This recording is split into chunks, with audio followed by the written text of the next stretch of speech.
Easy? Not so much. We can't restore the ley lines without the Lord of the Night, and I'm not sure she has enough power to do it on her own. The Lord of the Night is weak right now. She told us that herself, remember? I'll admit, restoring the ley lines is simpler than reconstructing them entirely, but it's still no easy feat. True. If the Lord of the Night could restore the ley lines by herself, all Moika would need to do is tell her we won. Not even that. The Lord of the Night knows the ley lines better than anyone. I'm sure she knew of your victory before us all. Point being, this matter is far more complicated than the Archon made it out to be. We need to get to the bottom of this. Mawika has accepted her death, remember? For her to let someone else dictate her end, there can only be one possibility. She must think the outcome of her death is worth it. The moment Mawika used the Ruler of Death's power, death was demanded in return. Not necessarily as repayment for her aid, but as a rule. That means Mawika doesn't have to just sacrifice herself to the Ruler of Death.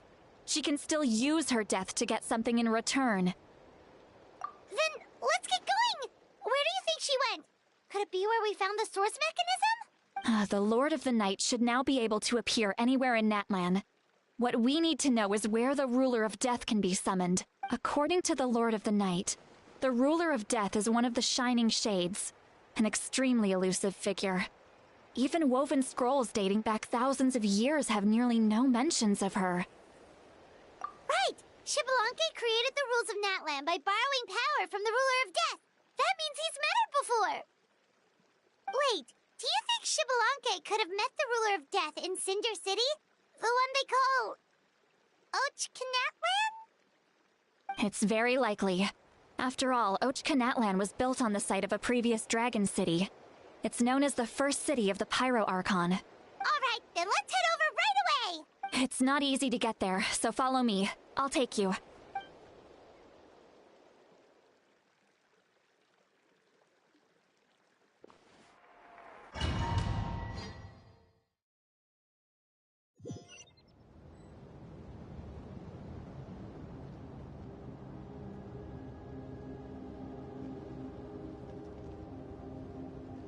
Man, this place really is hard to get to. And, Paimon wasn't the only one who saw that weird thing up there, right? All those eyes inside of it? Talk about creepy. I believe that's how the Ruler of Death keeps an eye on Teyvat.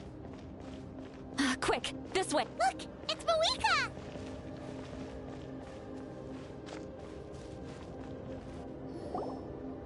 I have grown weary of the endless wait. The fate of this land is of no interest to me anymore. However, you humans managed to meet the expectations of the heavenly principles. For that result, you deserve praise. Mawika, as the price for using my power, I shall now bear witness to your death, and with you, the war that your nation has waged for more than 1,000 years shall meet its end. Mawika! You got here sooner than I expected. What are you doing? Closing the final chapter on the plan that has consumed Natlan for 500... No. For the entirety of our history. We've eradicated the Abyss from Natlan. But its power remains in worlds beyond Teyvat. Tremendous and unyielding.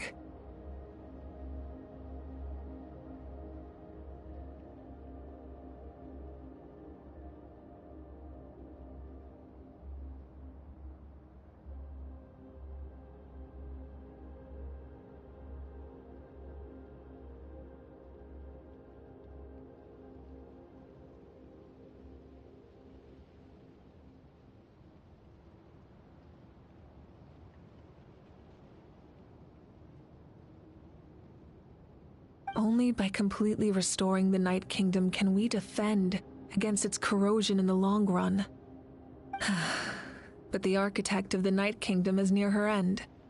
She lacks the power for such a task. And worse still, if her life force is depleted, the rules of Natlan disappear along with her. We have no need for the Ode of Resurrection right now, but it remains Natlan's strongest defense should the Abyss return one day. So, you're planning to... Yes. My plan is to once again place my life within the sacred flame. 500 years ago, I gave my life for the chance to be reborn in this era. A chance to see all my plans to completion. And now, to sustain the Lord of the Night, I will give my life once more. I respect your decision, Malika. But this method requires an immense sacrifice. The flames of your life force are exceedingly strong.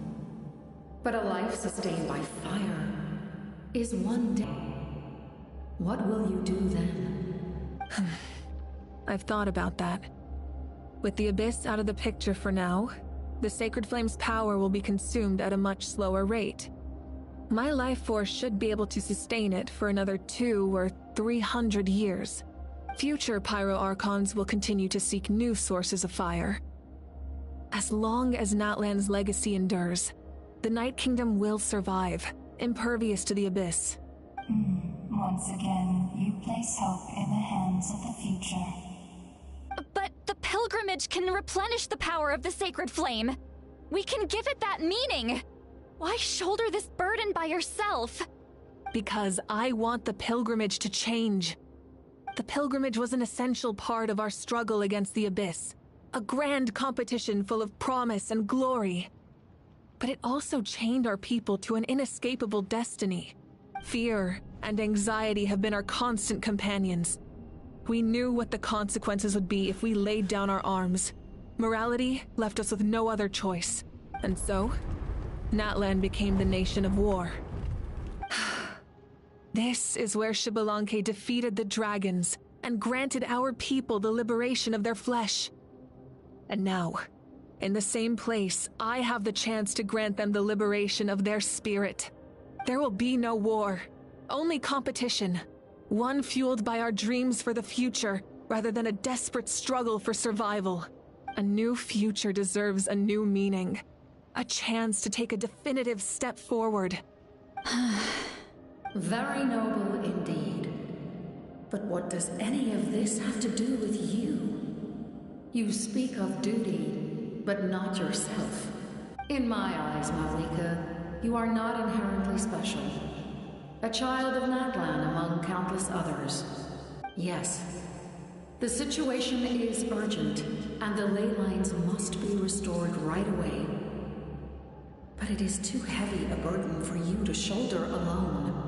That is where we differ, Lord of the Night. You see all humans as the same, but I understand what it means to be a leader. A leader is swift and decisive in the face of reality, someone capable of making the right choice even when there are no good options on the table. Sacrificing the remainder of my life to help Natlan overcome this crisis. That is the right choice. After all, leadership is built on the trust of ordinary people. Without them, there is no Archon. The people look to their leader to make the world a better place and stand up for them when it counts.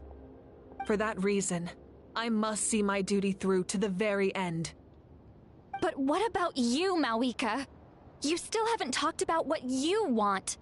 Is it that unimportant to you? It's not important, Citlali. There is nothing more important than protecting the future we built together.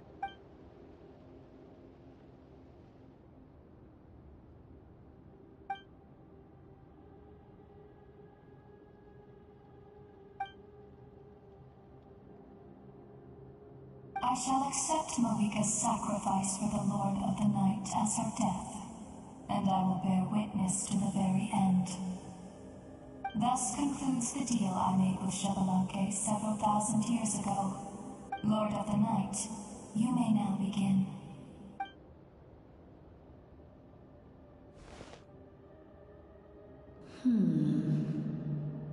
What are you waiting for? There is another who wishes to take part in the ceremony. And I cannot disregard their intentions. I must wait for them to arrive. Another? I was to bear witness to a death, and now the situation is increasingly tenuous. If the life of this second individual fails to meet my requirements, I fear I may lose my patience. Rest assured, his life will hold equal value.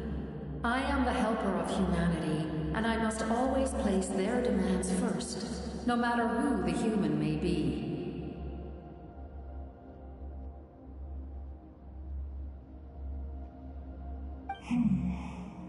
Cumbersome. But there is nothing to be done. Such is the duty of an angel. Wait. This feeling. We made it.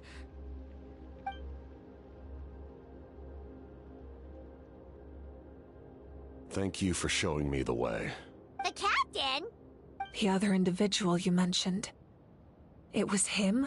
Indeed. Like you, he carries many lofty ideals. Malwika, I understand how you feel. And if I were an ordinary mortal, I would have no reason to stop you. But like you, I've been waiting for this day for too long. And I can offer a better solution. You created this new future, and you deserve to guide its direction. Your life should not end here, but death is the end I have been trying to reach all along. I have come this far to use my death to open the gates of the ley lines to my people. Your people? That's right. They have been with me for the past 500 years. But how? Carrying that many souls within you? There's no way you could keep your consciousness intact. Besides, you weren't affected by the source mechanism like I was. Do you still remember the voice that you heard? It came from my heart. With the help of technology from Conria, my heart was modified to convert memories and souls from the ley lines into Zolt. I became extremely sensitive to souls, and developed the ability to sense their presence. Much like yourself. After encountering countless lost souls during the disaster 500 years ago, I forsook the capacity for knowledge granted by the modification, and used my heart as a vessel instead. The lives of my comrades, as well as many Natlanese, have been stored here ever since. And you want to send them home? Yes. The ley lines will not accept them. But by merging my existence with the Lord of the Night, I can become master of the ley lines and change the rules entirely. He expressed this to me, and I agreed.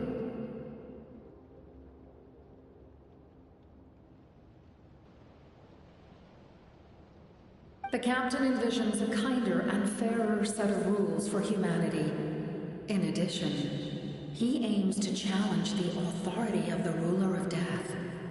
In a word, his goal is revenge. Revenge? After all, it's because of her that I bear the curse of immortality, the curse of absolute life. I now understand that which you seek. Then, bear witness to my resolve and hatred. The people of Conria committed grave sins. And for that, we were cursed to suffer endless physical torment. Cursed to witness the demise of everything we held dear. But most of us were innocent. Most of us knew nothing of the Five Sinners' exploitation of abyssal power. Myself included.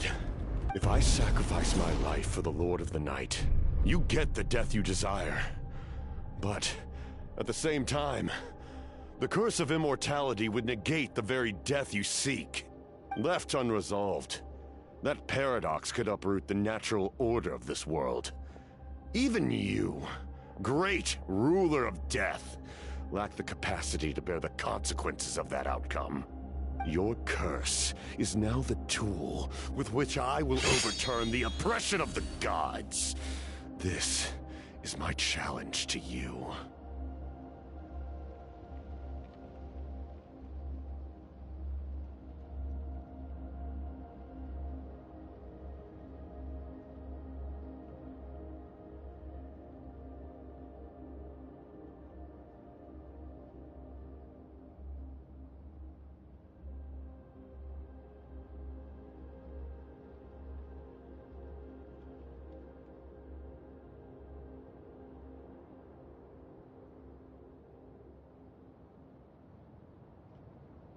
forsake one of your rules.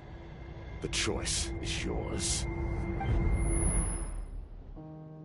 Your new heart has limitless potential, and you have wielded it with bravery and honor. I grant you the title of Sentinel Knight. Like the 4 pillars of strength, you will continue to safeguard the glory of Khaenri'ah. The glory of Khaenri'ah. Our land, our dignity, and every comrade who fights alongside us. The Night Kingdom is almost destroyed. Our fallen soldiers, your comrades, they have nowhere to go. Huh? What are you doing? Are you taking all their souls with you? You're just an ordinary person. You can't bear that kind of burden. No hero should have to wander alone.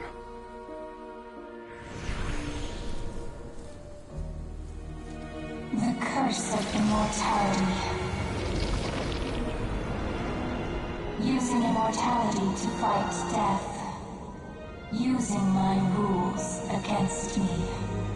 Make your choice. Reject your rules. Or allow me to trigger the paradox. The curse of immortality must stand. Use it to fulfill your final wish.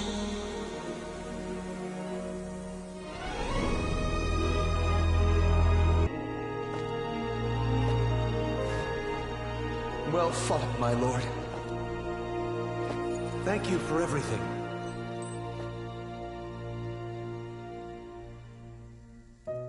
This time, let's go together. Yes. Let's go together.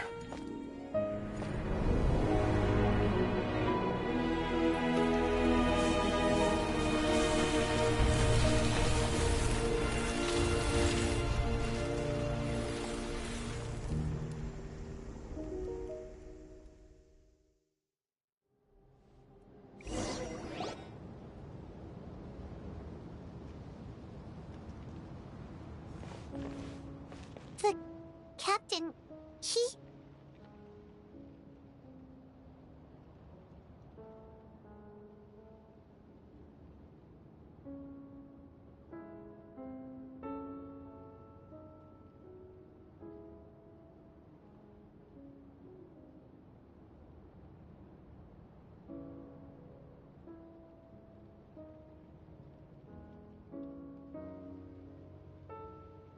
The curse of immortality still exists. Does that mean the captain will never move from this place? Lord of the Night, is the captain still with us? There is no need to pursue traces of him. For those cursed with immortality, release from the mortal coil is the greatest form of peace. Even so, please pass on my gratitude.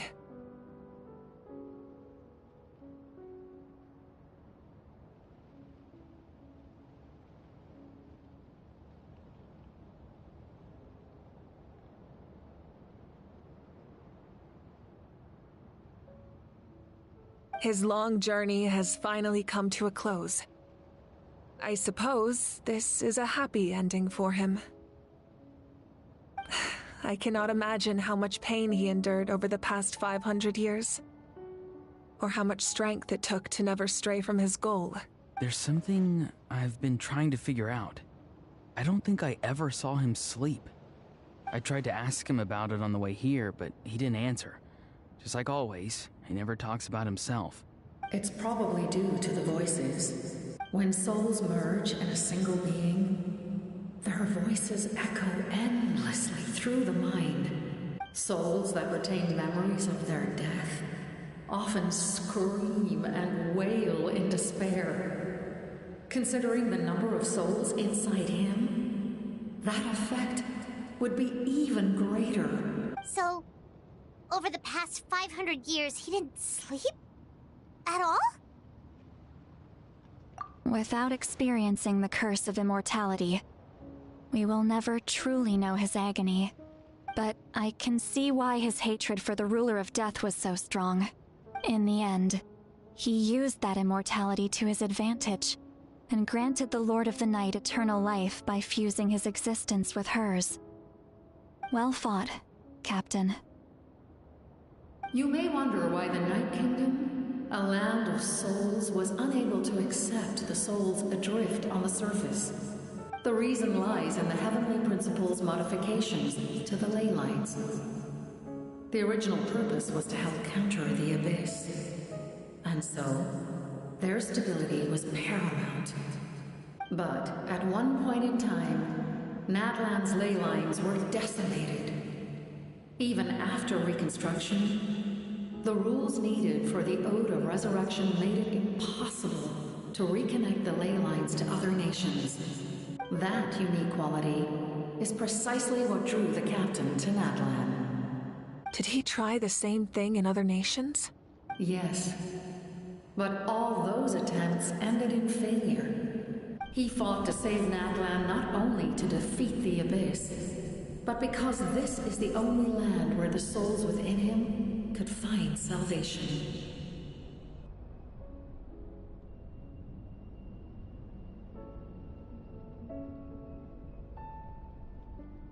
We met not long ago to talk about that very possibility, and I confirmed the feasibility of his plan. I, too, recognize the need to change the rules of the ley lines. Not only for the souls that wander this land, but for the outlanders that may perish here in the future. In the eyes of the Heavenly Principles, that kind of change is extremely risky, if not impermissible. But, as an angel, I have a duty to serve humanity. Such is my mandate. Thank you for everything. See, Lolly, when I gave you the Pilgrim's Chronicle, I said something rather pessimistic to you. Do you remember? How many years of life are enough? 10? 100? I thought it made no difference. But now, I have the chance to live forever. I am immensely grateful to humanity for this gift, and I am deeply sorry I thought so little of it in the past. You don't need to thank us. You bear a heavy responsibility. Heavy? No. That responsibility is the purpose of my existence. Farewell, humans. Creators of miracles. A new era awaits you. Looks like she returned to the Night Kingdom. So, this was the captain's goal all along. He fought to the end for all those souls and challenged the rules of the world in the process. He was an outstanding warrior. He took on a burden that was meant for me and even brought about a better outcome. It would seem I lost this duel. He was right. Natlan needs a leader to guide its future. If not a successor, then that responsibility will continue to be mine to bear. But for now, let us pay our final respects to this fallen hero.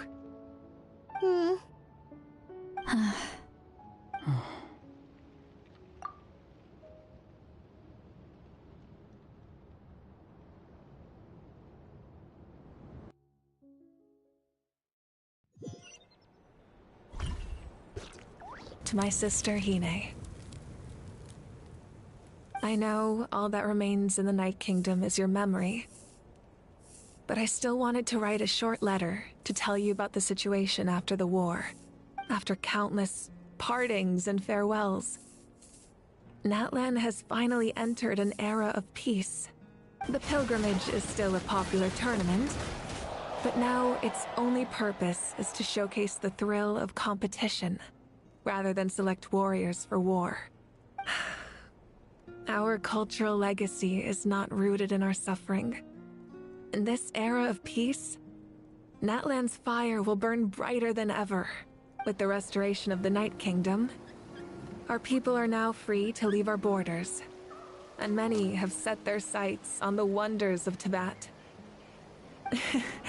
I'm sure many exciting and eye-opening adventures await them, and although our battle scars will fade, the stories of our heroes will never be forgotten. When a new you returns to this land one day, I know you'll recognize the significance of this war and all we lost. The land we love has not been destroyed, but grows stronger by the day. I will forever be grateful that I got to see you again. And when the flames deliver this letter to you, I hope you know how much I miss you. I actually got the chance to finish this painting. And not a moment too soon. It's time to bid farewell to all the fallen.